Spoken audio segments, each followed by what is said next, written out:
bantayan natin ang gusto, itong budget na ito, na gagawin, dadaan na naman sa Kongreso,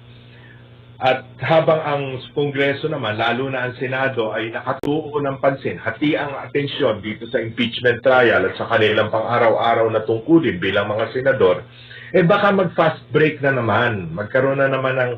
dadagdagan na naman yung unprogrammed allocations, gagawa na naman ng mga magic, no, itong ating mga mambabatas, para madagdagan ang kanilang pork barrel na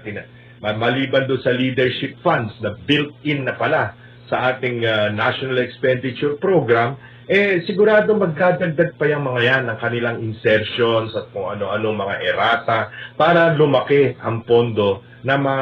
makakakuha sila ng komisyon o kickback para panggastos sa susunod na halalan. Kaya dapat itong bantayan natin ng